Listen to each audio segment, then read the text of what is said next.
Lecturas. El día de hoy vamos a poner el preámbulo de los siguientes 4 temas, y es muy importante tener el contexto de esta noche para comprender lo que vamos a decir posteriormente. Les recuerdo que estos temas están en este libro, A las Puertas de la Eternidad. Usted lo puede adquirir allá afuera, a la salida. Es de un servidor.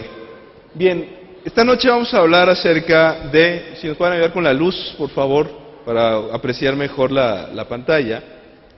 El tema se titula La historia resumida en una estatua. Este tipo de temas, como el que vamos a predicar esta noche, comenzaron a sonar en el mundo entero, más o menos hace 200 años. Y México fue un país muy importante en la predicación de este tipo de temas. ¿Por qué? Porque allá en Chile, un hombre llamado Manuel de la Cunza publicó una obra titulada La venida del Señor en gloria y majestad.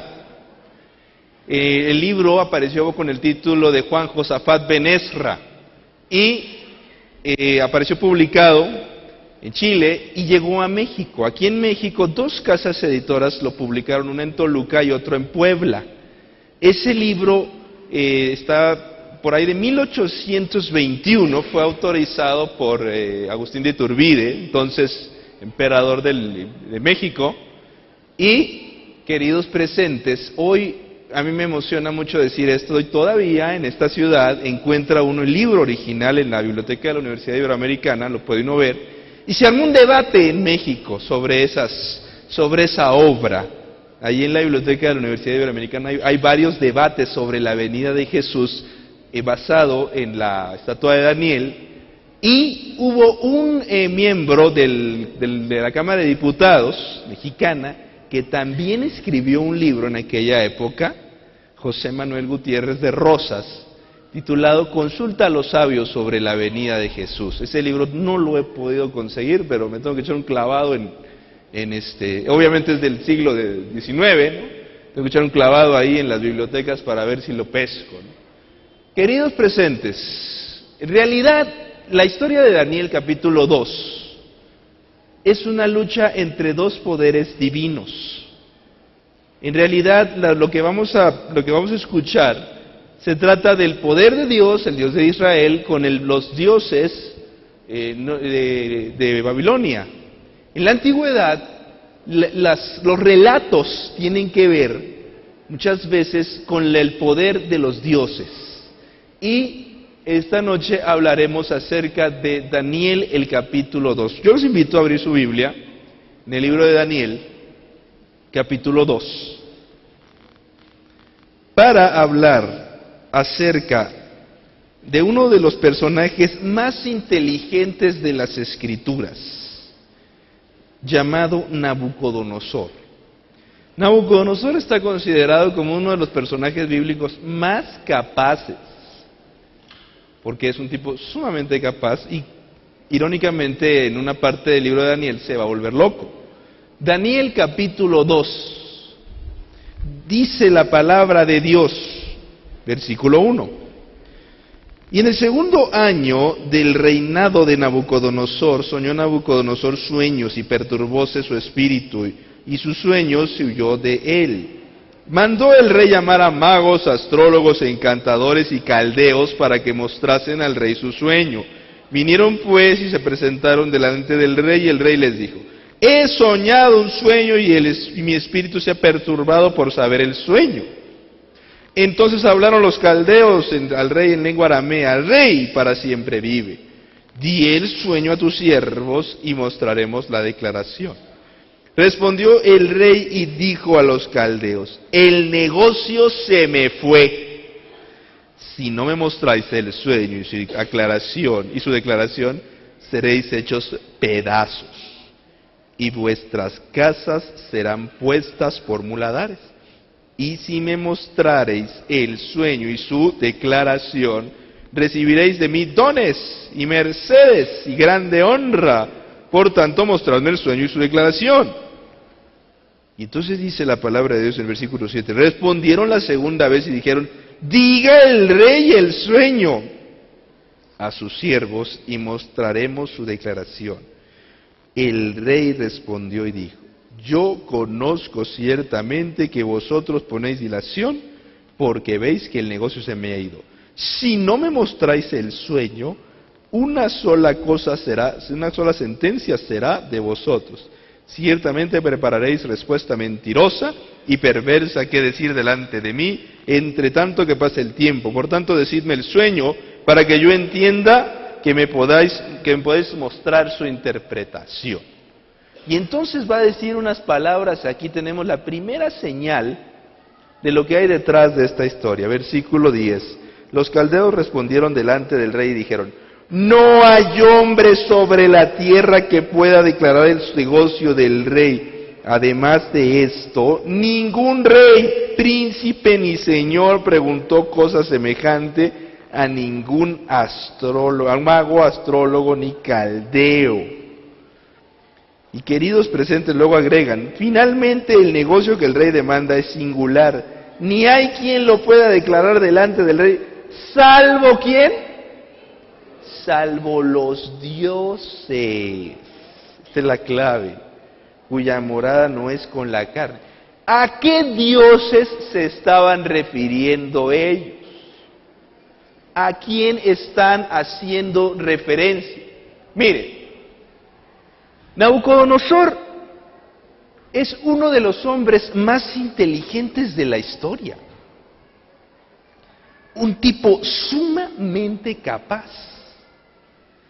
Fue un hombre que como militar fue muy astuto, muy astuto. Dice la historia, por ejemplo, que en el 604, cuando su padre Nabopolassar se muere allá en Babilonia, él está en Egipto.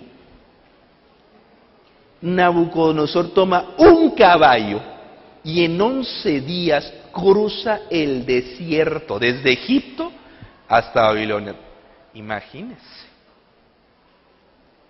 Para eso había que tener mucho valor y ser muy listo. 11 días desde Egipto hasta Babilonia. Es una cosa impresionante. Impresionante. Hoy solo un loco lo cruzaría, eso en carro. Imagínense entonces en caballo. Impresionante tipo. Un líder sumamente capaz. Él sabía hacer. Cuando estamos hablando de militares, estamos hablando de gente muy inteligente.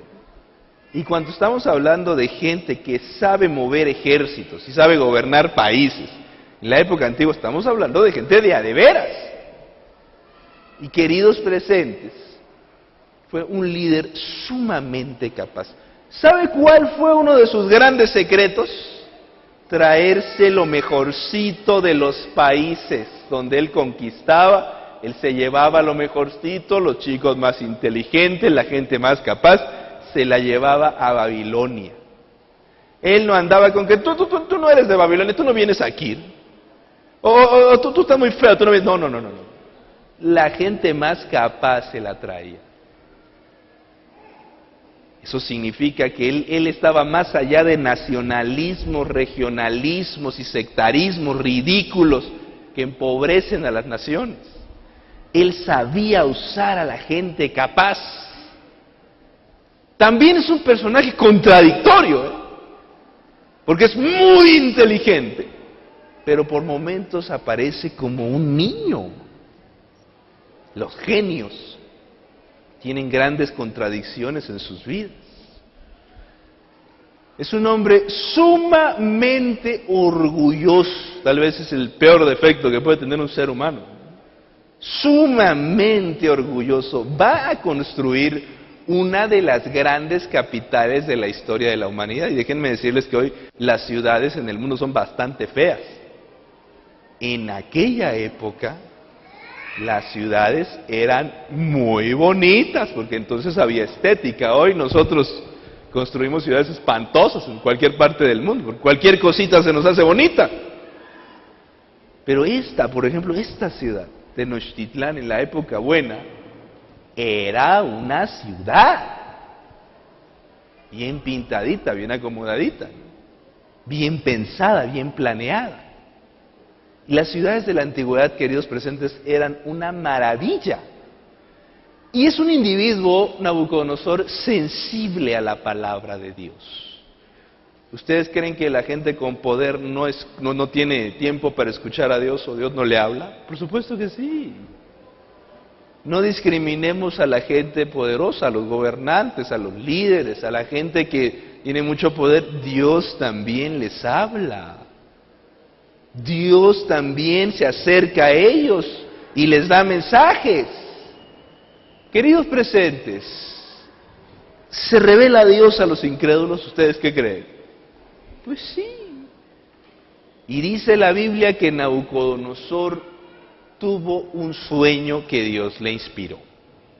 Dios habla de muchas maneras, de la forma que Él quiere.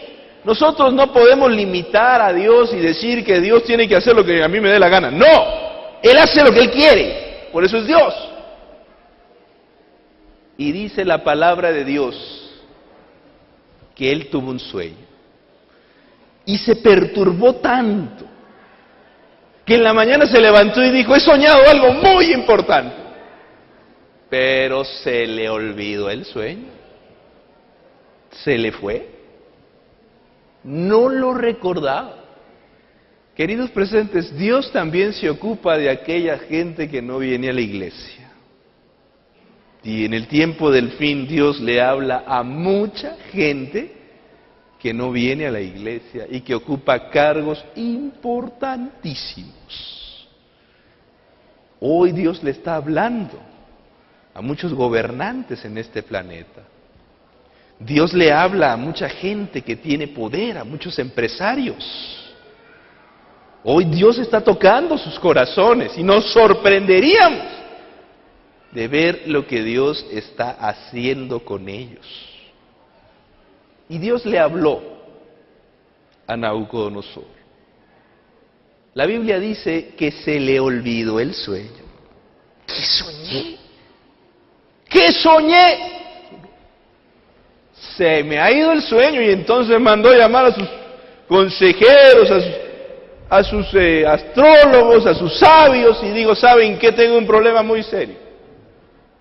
Yo he tenido un importantísimo sueño. Necesito que me lo interprete. Y los sabios le dijeron, pues dinos el sueño y nosotros te damos tu interpretación. Sí, pero hay un problema, se me olvidó. Álgame. Así que quiero que me digan el sueño y que me lo interpreten. No, está buena, ¿eh? Y los astrólogos dijeron, este rey nos quiere fastidiar. No, rey, mira, escucha, rey, la cosa es así. Tú nos dices el sueño y nosotros te lo interpretamos, ¿no? Hasta la fecha la gente piensa que los sueños algo significan, ¿eh? Hasta la fecha hay gente que piensa así, que los sueños algo significan y luego andan inventando cada puntada, pero Dios sí habla, como Él quiere. Y en este caso dice la Biblia que Dios habló a través de un sueño, y el monarca le dijo, pues si no me dicen el sueño, los mato a todos, y no nada más ustedes, a todos los sabios del reino. Oye, rey, pero que mira que nosotros, nada, o me dicen el sueño o se mueren. Y ellos empezaron ahí a darle vueltas, y el rey se dio cuenta, ustedes me quieren engañar, y no me van a ver la cara. Pero es que lo que tú pides, solo los dioses. Ah, los dioses. ¿Qué dioses? ¿Qué dioses son? Pues se trata de nada más y nada menos que Shamash. ¿Quién era Shamash? Shamash era el dios del sol. En la antigüedad, en muchas culturas, incluyendo aquí en Teotihuacán, se adoró ¿a quién? Al sol. Al sol. El sol era una cosa impresionante que la gente se quedaba asombrada, impactada por el sol.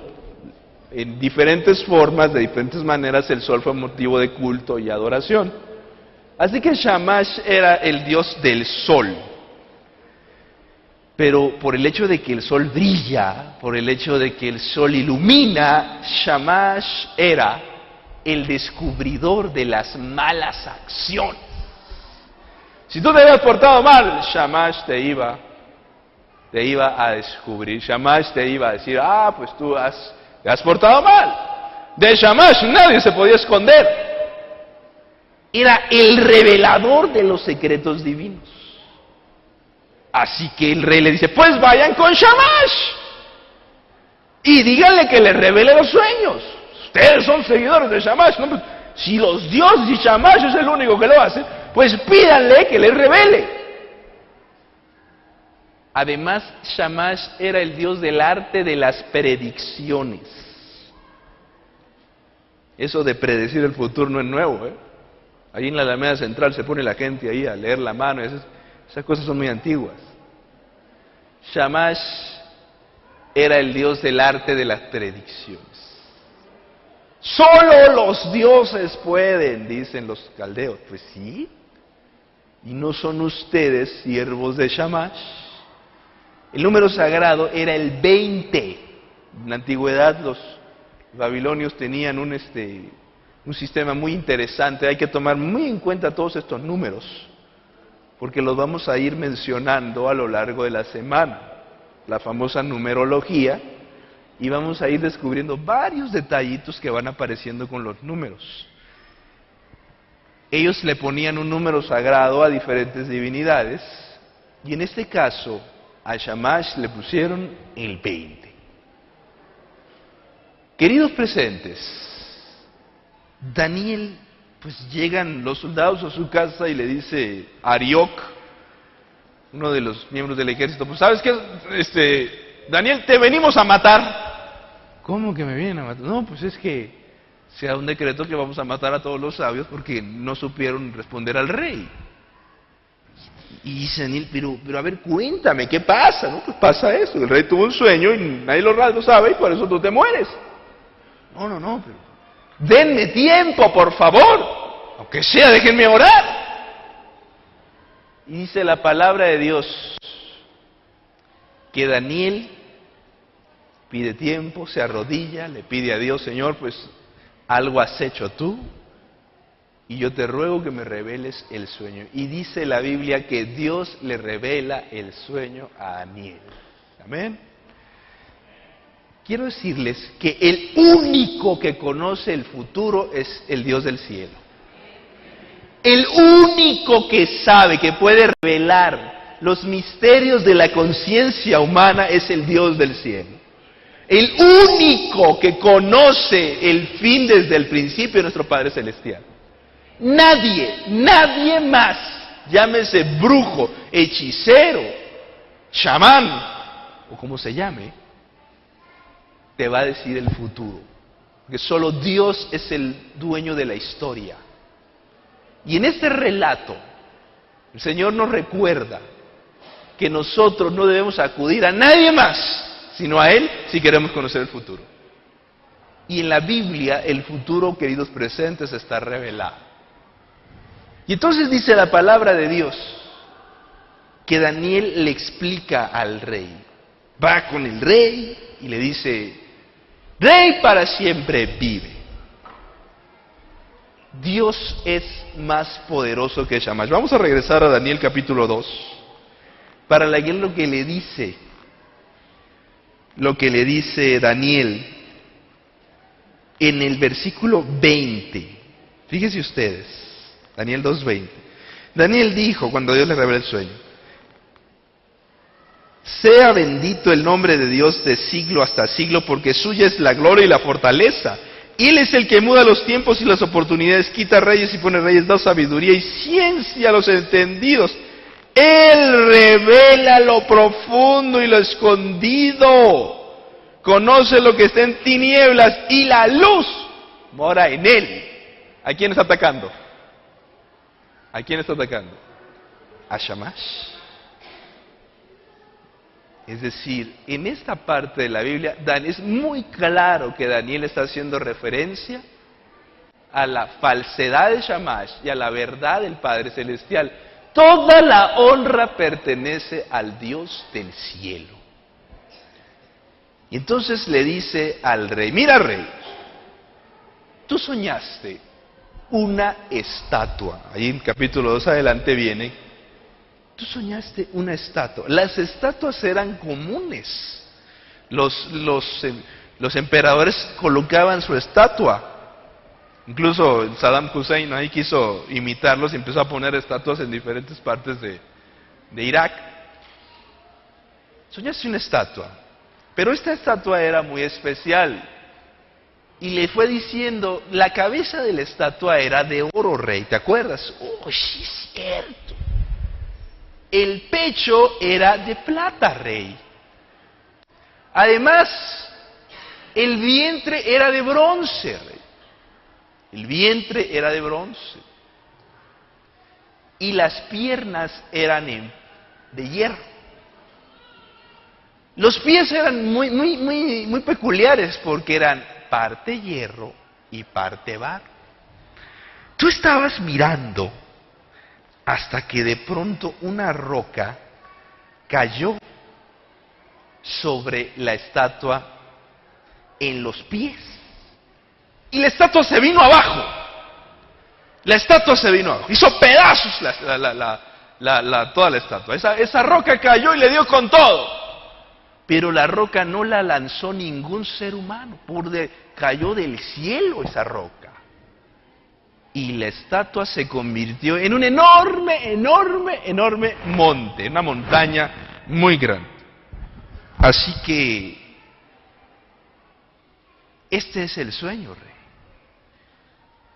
Después de que se estableció el monte, entre la roca, se formó ese gran monte. Los babilonios tenían ideas, conceptos en cuanto a las montañas.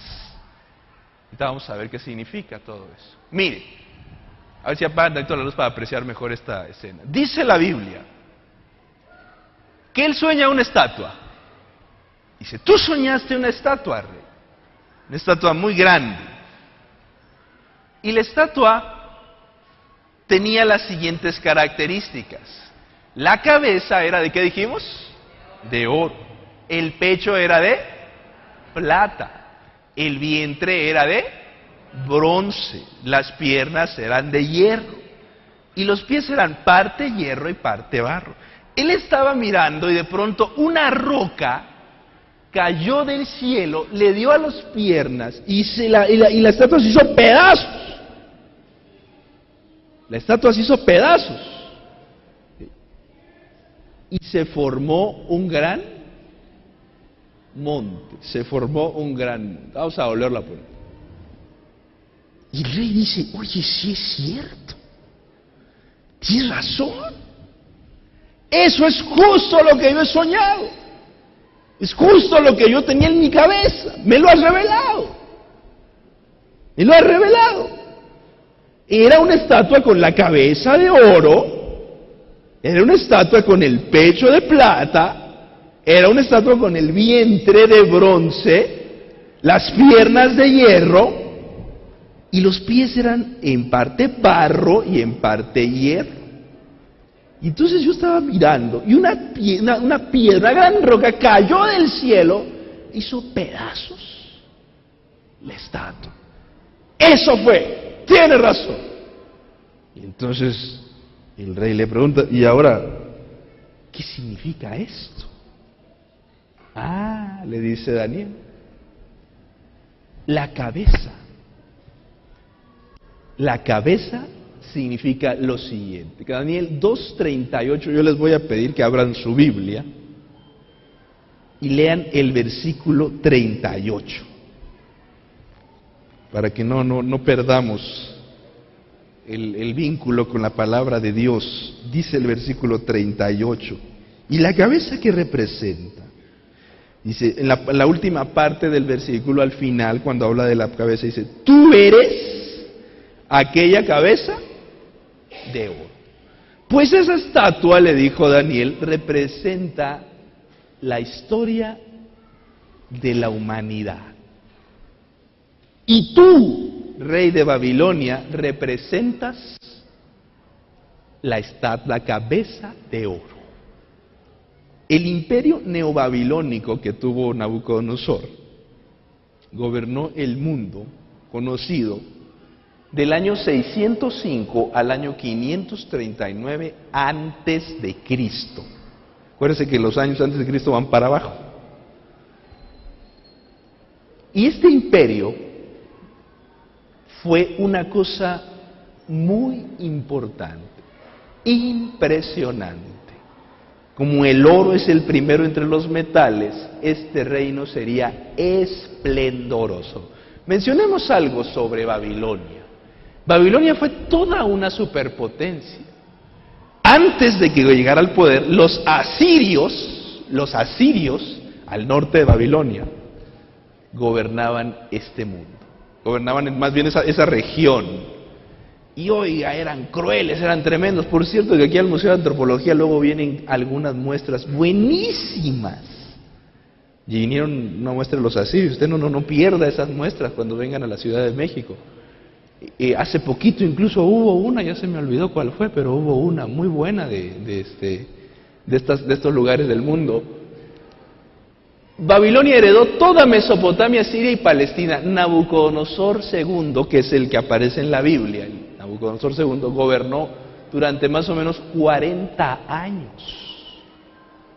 Óigame, este hombre le dio una belleza a la ciudad de Babilonia, una belleza, una maravilla de ciudad, una maravilla de ciudad. Dice la historia que él reconstruyó y amplió el palacio, edificó los jardines colgantes de Babilonia. ¿Sabe usted qué eran los jardines colgantes de Babilonia? Eran almacenes de comida en forma de pirámide y rodeados de plantitas. Allá en Babilonia está seco, está árido, está feo. Y Nabucodonosor tenía sus amantes, sus esposas que eran de allá de Palestina y lloraban y decían, aquí está muy feo. Queremos regresar con mamá. Está muy feo, mira nomás que... Ay, Nabucodonosor le dijo, para que vean ustedes y se acuerden de sus tierras, les voy a poner unos jardines bonitos así para... Y para sus mujeres hizo eso. Pero no eran otra cosa que almacenes de comida para 20 años. Oigan, había comida ahí que daba gusto,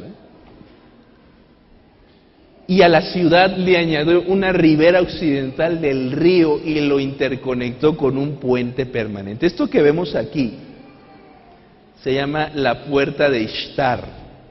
Usted la puede ver en el Museo de Berlín. Impresionante. Si hoy algo le parece bonito aquí de las ciudades contemporáneas, no. Belleza la antigua. La Puerta de Ishtar. Y aquí tenemos el río Tigris, que todavía el Éufrates y el Tigris ahí estaban en Babilonia. Impresionante. Donde está Irak, donde está Bagdad, por ahí estaba Babilonia. ¡Qué ciudad tan bonita! El río Éufrates, dice la historia, que pasaba por debajo de la ciudad, entre una doble muralla. La muralla medía hasta arriba 100 metros. Y entre muralla y muralla había 25 metros en medio del río. En la parte de arriba de la muralla dice la historia que tiraban unas maderas y quedaba una pista para jugar carrera de caballo. Arriba de la muralla. Imagínate estos ingratos.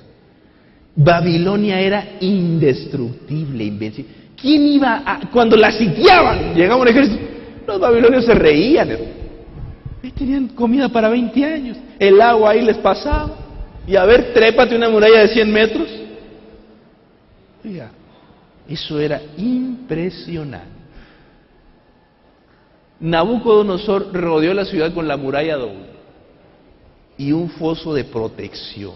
Esto lo volvieron a utilizar en la Edad Media los ejércitos, la gente volvió a usar las famosas castillos, le puso el foso de agua de protección, en fin. Dice la historia que un día el reino de Nabucodonosor cayó. La noche del 12 de octubre del 539, ahí se narra la historia en Daniel capítulo 6. Dice la Biblia que el nieto de Nabucodonosor llamado Belsasar se puso una borrachera. Bueno, se puso una borrachera que dijo, a ver, tráiganme los vasos de la casa de Dios de Israel, del templo de Jerusalén. Como si hoy trajeran los vasitos de la Santa Cena.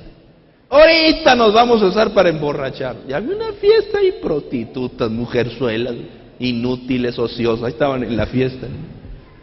Los soldados, todo el mundo llegó ahí y todo el mundo le entró sabroso. Y dice la Biblia en Daniel 6 que de pronto una mano apareció ahí, así como imagínense en esa pared una mano, y empezó a escribir de derecha a izquierda, como se escribe el hebreo, Mene, Mene, Tekel, Parsi. Imagínate una manita que escribe ahí de pronto. Uy, dice la Biblia que el rey tembló, se le fue hasta la borrachera. Y dice que le temblaban las piernas. Bueno, eso dice la traducción así muy literal de la Biblia, ¿no? Hay otra traducción más, pues más viva, más rica, ¿no? ¿La quieren oír? ¿Me das permiso, pastor? ¿Cómo usted que sí? Se orinó.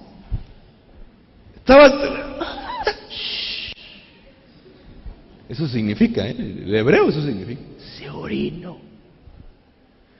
De ver la mano, imagínense, se puso a temblar y dijo, los sabios, que vengan los sabios.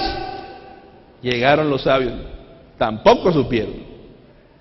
Y luego llegó Daniel, ya viejito, y le dijo, eso significa, pesado ha sido en balanza y ha sido hallado falto. Tu reino ha sido quitado y dado a los medos, persas. 12 de octubre de 539, la noche del 12 de octubre, dice la historia que el rey Esciro llegó, ¿cómo entraron los medopersas? Pues si dice uno, bueno, sino que la muralla y el río. ¿Saben qué hizo Ciro? Desvió el cauce del río, bajó el nivel del río Éufrates. Y entonces el ejército se metió por abajo, abrieron la puerta, todo estaba borracho, y entraron a Babilonia. En el libro de Apocalipsis, como vamos a ver durante la semana, se hace referencia a eso, cuando se habla de la batalla del Armagedón. Dice que se vuelve a mencionar el río Éufrates y la entrada de los reyes de Oriente. Está refiriéndose a la toma de Babilonia. Queridos presentes, en el año 539 cae Babilonia la noche de 12 de octubre y entonces entran los medos y los persas. Hay una colección en la editorial Siglo XXI, buenísima, que se llama La Historia Universal del Siglo XXI. En los primeros 5 tomos vienen estas fechas exactamente como se las estoy presentando. Te dicen, no, que el pastor ahí, ¿quién sabe dónde sacó esas fechas? Lo remito a la Enciclopedia de la Historia Universal del Siglo XXI, los primeros 5 tomos. Oiga, qué detalles se dan ahí. Buenísimos. Queridos presentes, los medos persas, alrededor del año 1000 antes de Cristo, pues eran un pueblo poco organizado, pueblo que no tenía mucho pastoril, y estaban relacionados con los persas, los medos. Los persas tenían su propio rey, pero durante el periodo inicial el rey de los medos ejerció poder sobre los persas, tanto medos como persas. Así que a partir de Ciro los persas asumieron exclusivamente el poder. Por eso mañana que hablemos de este detalle vamos a ver la figura de un oso que está de ladito. Tiene más fuerza un lado que el otro, porque los persas tenían más poder que los medos. Esta gente medo-persia es lo que hoy se llama Irán, Afganistán, Kazajstán. La terminación tan significa en esas lenguas el pueblo de los. ¿Okay? Ahora bien, Medo-Persia gobernó lo que entonces se llamaba Lidia, hoy se llama Grecia, era Egipto y Libia. Aquí está Babilonia, y este fue más o menos el impacto del imperio medo-persa. Gobernó el mundo conocido. El ejército medo-persa llegó a ser enorme. Al rey de Medo-Persia se le conocía como el gran rey. El gran rey. Y empezaron a gobernar y dominar, con excepción de este cachito que está aquí, que se llama Grecia. Y cuando quisieron cruzar, los griegos se juntaron y los echaron para atrás. Y ahí vienen los griegos, para acá, para acá, para acá, para acá, para acá. Hasta que por aquí, en un lugar que se llamaba Arbela, o también llamado Gaugamela, eso lo vamos a hablar el lunes, el gran general, brillante, Alejandro Magno, los va a derrotar con un ejército chiquito de 40,000 hombres. Va a derrotar a un ejército de casi 300,000 soldados medo-persas. Oiga, impresionante. Y esa va a ser la siguiente nación en gobernar. Un tercer reino de bronce dominará toda la tierra. Después de los medo-persas vinieron el imperio greco-macedónico, que acuérdense que Grecia tenía diferentes estados, ahí todos se unieron entre Macedonia y Grecia y formaron uno de las épocas más esplendorosas de la vida intelectual de este mundo. Los griegos nos enseñaron el idioma que nosotros hoy hablamos y pensamos gracias al griego. Nosotros somos hijos del pensamiento grecolatino. Nosotros pensamos con la mentalidad del que nos dejaron los griegos, aprendemos matemáticas, aprendemos como ellos nos enseñaron. Y el Nuevo Testamento de la Biblia se escribió en griego. Y es que, queridos presentes, el griego es el idioma en el mundo antiguo, un idioma casi perfecto. Tú casi no te puedes equivocar cuando hablas en griego. Es casi perfecto. El idioma más cercano hoy a lo que era el griego es el alemán. Pero por algo este imperio nos dejó una grandeza muy importante. Ellos gobernaron el mundo hasta el año 168. Cuando se muere Alejandro Magno aparece en la época de los famosos diádocos. Y dice la historia que el imperio de Alejandro fue uno de los más famosos. Derrotó a Darío en el 333 en la batalla de Isu, pero la batalla buena, la grande, va a ser la de Arbela o Gaugamela. Se hizo dueño del Oriente. Lamentablemente, cuando estaba en el punto más grande de su victoria, se puso una borrachera, de 3 días, hermano, y se murió. Dice nada más que muerte tan ridícula, ¿no? Se muere. Y el reino se va a dividir entre 4 generales. Vamos a ver mañana con detalle. Pero no vayan a pensar ustedes que se murió Alejandro Magno y hay 4 generales. Nosotros vamos a gobernar. No, hombre. Una matadera y una masacre para tomar el poder hasta que al final de varios años 4 generales se afianzaron en el poder. Esta época se le conoció de los diádocos. Pero ya con el reino dividido fueron presa fácil del siguiente grande imperio, el último gran imperio que tuvo este mundo, Roma. El 4º reino será fuerte como el hierro. Después de los griegos, los romanos gobernaron este planeta, mundo occidental, por supuesto. Los romanos construyeron carreteras, sometieron a los bandidos, fundaron el famoso derecho, precursores de la democracia. Y en el tiempo de Jesús, gracias a que los romanos gobernaban, el evangelio se pudo predicar, había carreteras, se hablaba un solo idioma que era el griego. Además, ellos protegían a las religiones. Y gracias a que ellos gobernaban y tenían muy respetuosos de las religiones de los pueblos, el evangelio se pudo predicar. Pero lamentablemente la mayoría de los emperadores romanos estaban locos y hacían cada cosa. Y en el año 476, finalmente, el final del imperio fue terrible. Fue terrible. Una vez que se acabó el imperio romano, Roma era una ciudad preciosa, impresionante. Oiga, qué palacios, qué lugares. Ya había literatura, ya había música. Cuando uno lee la Eneida, cuando uno lee esas obras, dice, pero qué maravilla. Pero una vez que se acabaron los romanos, del norte de Europa, empezaron a llegar los famosos tribus bárbaras, que se dice que hasta gente comían esos, salvajes, greñudos. Y el mundo estuvo durante muchos años detenido en la incivilidad. A eso se refiere, bueno, hablando un poco de Roma, no voy a mencionar esos detalles, simplemente les recuerdo que fue una gran nación, un gran imperio. Luego vienen los pies, parte hierro y parte barro.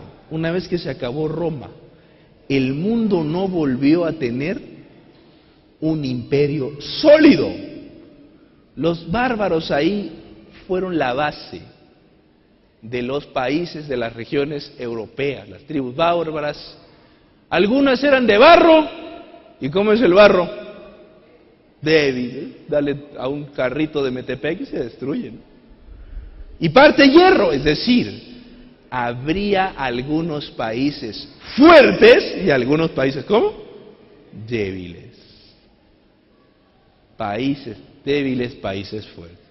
Toda esa época de hasta el año 1000, el mundo estuvo ahí disperso y la gente para defenderse hizo feudos. Ahí nació el feudalismo. Señores feudales ahí tenían sus ejércitos, ponían a sus marquesas a marcar los espacios. Hasta que poco a poco pasó la sociedad del feudalismo, gracias al comercio, gracias a los artesanos, pasaron a fundar los famosos países europeos. Y uno de los primeros en querer hacer un imperio fue Carlomagno. Pero no se pudo. Después Napoleón, ya hace más poquito tiempo, ¿no? Quiso unir a toda Europa. No se pudo. Allá fue a atorarse a Rusia, ¿no? Y recientemente tuvimos a Hitler. Y dentro de poco tendremos uno más. Eso lo vamos a ver esta semana. Pero la Biblia dice, no se unirán. Es decir, si usted dice, oiga, pastor, es que, ¿por qué hay países pobres y hay países ricos? La Biblia lo dice, hermano. No vayas en contra de la profecía. El de nosotros, pues quién sabe qué será, barro o hierro, ¿no? Supuestamente tenía que ser hierro, pero pues es barro. Pero queridos presentes, hay países hoy que son de hierro, tremendos. Y hay países que son de barro. Así van a estar hasta que la roca aparezca. Así fue como surgió el mundo occidental. Así fue como surgió el mundo occidental. Surgieron las ciudades medievales, las universidades, aparecieron las imprentas, apareció el gran enorme poder del catolicismo, ¿no? Un poder impresionante.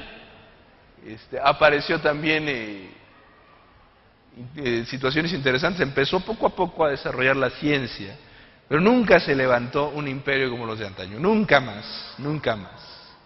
Y queridos presentes, ¿qué de la roca? Dice la Biblia que en la Biblia la roca representa ¿a quién? A Jesucristo. Hay muchos pasajes de las Escrituras, por ejemplo, mencionando que la roca representa a Cristo. La roca cae sobre los pies, se desmorona la estatua. ¿Qué significa esto, mis apreciados presentes? Que este mundo no va a tener un nuevo imperio. Cristo vendrá en las nubes de los cielos. Ese es el futuro de este planeta. Babilonia era un país con extensas llanuras, sin montes y elevaciones. Por eso construían ellos montes artificiales. Nosotros, ¿cómo le llamamos a eso ahí en Teotihuacán? Pirámides, que son lugares sagrados. Los babilonios levantaban edificios sagrados, zigurats, como intenciones de montes sagrados. Ellos creían que el mundo, ojo con esto, ellos creían que el mundo era una gran montaña y que en la parte más alta estaba la morada de Dios. De ahí la Torre de Babel. En realidad no era una torre, esa traducción no es buena, era una montaña o pirámide. Y queridos presentes, ellos pensaban que el mundo era una gran montaña y que allá arriba estaban los dioses. Acá también hacían pirámides, las civilizaciones hacían sus cultos en las partes altas. Pensaban que allí estaban los dioses. ¿Y qué significa todo esto? ¿Qué queremos decir con esto? Mis queridos hermanos, el futuro de este planeta, voy a volver a poner la escena de la estatua. El futuro de este planeta, en realidad, Dios lo plantea desde el tiempo de Nabucodonosor. Este mundo tiene un destino. Tiene un destino. No es que no sepamos a dónde va, sí sabemos. Primero Babilonia gobernó este planeta. Luego, ¿quién siguió? Medo-Persia. Luego vinieron los griegos y su grandeza. Los romanos y su enorme liderazgo y apoyo a la democracia. Y hoy nosotros, desde entonces, vivimos en un mundo dividido en países pobres y ricos. Pero muy pronto Cristo vendrá en las nubes de los cielos. Y este mundo será diferente. La roca representa el reino de Dios. La montaña representaba el reino de Dios. Y queridos presentes, ¿hacia dónde va este mundo? Hacia la venida de Cristo en gloria y majestad. Y en segundo lugar, yo pregunto, ¿pero qué detalles hay en el libro de Daniel sobre los liderazgos que hoy están en el mundo? Como los Estados Unidos, como el Vaticano, como las tendencias del mundo de la política contemporánea. Eso lo vamos a ver mañana. Así que yo le invito a mañana continuar con el tema de esta noche, que tiene que ver con el futuro del mundo y la venida de Cristo en gloria y majestad. Que Dios les bendiga esta noche.